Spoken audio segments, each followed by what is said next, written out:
TNN 24 news में आपका स्वागत है। मैं हूं रियाज शेख। आपने देखा होगा कि हमारे भारत में इतने दिनों से लॉकडाउन चल रहा है, लेकिन लोग जो है अपने अपने घरों में बैठे थे। दारू की दुकानें बंद थी, लेकिन सरकार ने लोगों की भूख पहले भरने से पहले दारू की दुकानें खोल दी। दारू की दुकानें बंद थी तो परिवार बहुत आराम से थे, महिलाएं अच्छी थी, सारे घर में सुकून और शांति थी। जैसे ही हमारे भारत सरकार ने दारू की दुकान शुरू की है, फिर से उसके रुझान आने लगे हैं।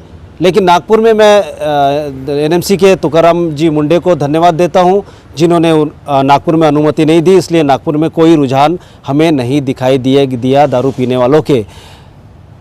जहां एक तरफ गरीबों को अनाज पहुंचाना चाहिए था सरकार ने, उनकी भूख, उनके पेट की आग बुझाना चाहिए था। हमारे साथ है नीलेश नागोलकर जी, जो पुलिस मित्र है। हम आइए उनसे TNN 24 न्यूज़ चैनल से कुछ बात करेंगे और मुखातिब हो गया और उनसे हम जायज़ा लेंगे कि ये सरकार ने क्या किया है।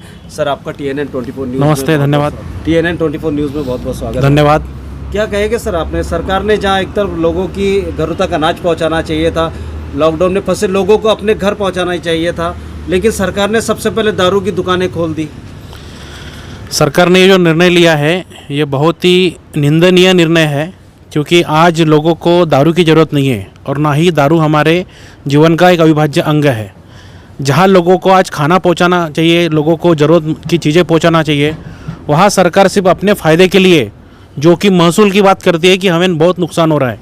मैं सरकार से एक ही प्रश्न कहना चाहता हूँ कि कोरोना लगते ही सरकार ने लोगों से दान करने का आह्वान किया था और बड़े बड़े उद्योगपतियों ने, फिल्म स्टारों ने और बड़े बड़े लोगों ने करोड़ों रुपए का दान दिया, तो वो दान कहाँ गया? जो कोरोना के महामारी में संकट में आए हुए लोगों के लिए दान था। वो ऐसे समय एकदम से सरकार ऐसे क्या महसूल के कर्जे में आ गई? मुझे लगता है कि ये सरकार का एक प्रकार का दोहरा नाटक है। सरकार लोगों को कोई राहत नहीं देना चाहती, बल्कि सरकार अपना ही फ़ायदा करवाना चाहती है।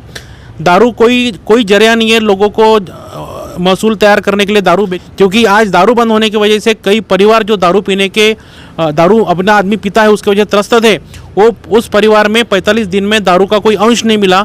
वो आदमी घर के घर में रहा और परिवार में सुख और शांति, अमन चैन बना रहा। आज इस दारू के आने के बाद लोग अपने पत्नी को मार रहे, घर में हल्ला मचा रहे, मारपीट कर रहे, घर में एक प्रकार का मारामारी का वातावरण हो गया।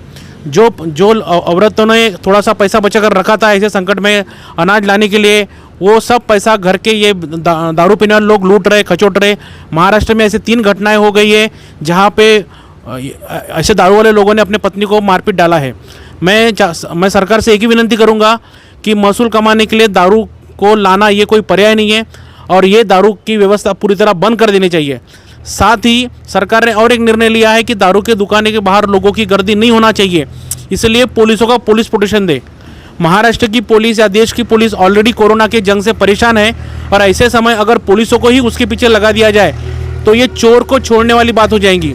अगर सरकार को ये कदम उठाना है तो जो भी दारू के ठेकेदार है, जो भी दारू की दुकान चला रहे, वही 10-15 सिक्योरिटी गार्ड लगाए और अपनी सुरक्षा खुद करे।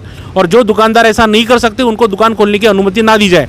मगर दारू ऐसे समय में लॉकडाउन में बेचना, जब धारा 144 लागू है और कोई आदमी अपने घर से बाहर बिना परमिशन के नहीं निकल सकता, ऐसे में दारू लेने जाने वाला आदमी भी धारा 144 का गुनहगार होगा। नीलेश नागोलकर सर जी, मैं आपको एक बात और बताना चाहता हूँ कि जो कानून का पालन कर रहा है वो घर में बैठा है, और जो कानून का पालन नहीं कर रहा है, वो उसका उल्लंघन कर रहा है, उसको पुलिस प्रोटेक्शन दिया जा रहा है। हाँ, यही कहना है आपका? हाँ, मैं इतना ही बोलता हूँ कि आज कानून के भरोसे एक हम धारा 144 का पालन कर रहे हैं, साथ में कोरोना के पेशेंट को ठीक करने के लिए दिन रात की मेहनत हमारे डॉक्टर लोग कर रहे हैं।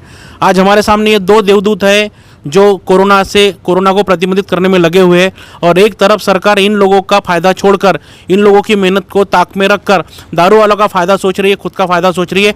ये पूरे महाराष्ट्र के लिए, पूरे देश के लिए निंदनीय बात है। परप्रांतीय लोग जो हर किसी ज़िले में फंसे हुए थे, उनको पहुंचाने का काम भी सरकार ने करना चाहिए, क्योंकि आज हर ज़िले में काम के लिए आया हुआ हर एक मजदूर आदमी, कामगार आदमी फंसा हुआ है और उनको उनके ज़िले तक, घर तक पहुंचाने की जिम्मेदारी भी सरकार की है।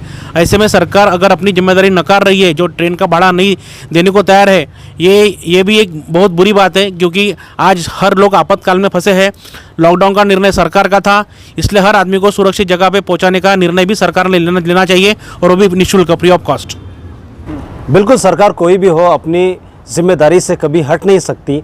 एक प्रजा जो है वो बादशाह उनकी प्रजा होती है, और वो प्रजा अपनी एक औलाद और एक परिवार की तरह होता है। उसकी समस्या, सारी समस्या वो बादशाह की होती है, और हमारा बादशाह जो है वो इस समस्या से नकार नहीं सकता। कहीं ना कहीं जनता की सेवा, जनता के काम, जनता के जो रुके हुए लॉकडाउन में जो फंसे हुए लोग हैं उनके घर तक पहुंचाने का काम सरकार ने करना चाहिए, वरना वो कोरोना से तो बाद में मरेंगे, भूखमरी से पहले मर जाएंगे। कैमरामैन अजीशा के साथ रियाज शेख, TNN 24 न्यूज़, नागपुर। खबर को अभी लाइक करें, शेयर करें और ऑनलाइन न्यूज़ इंडिया की सभी खबरें अपने मोबाइल फोन पर सबसे पहले देखने के लिए अभी चैनल को सब्सक्राइब करें और घंटी देखते रहे TNN।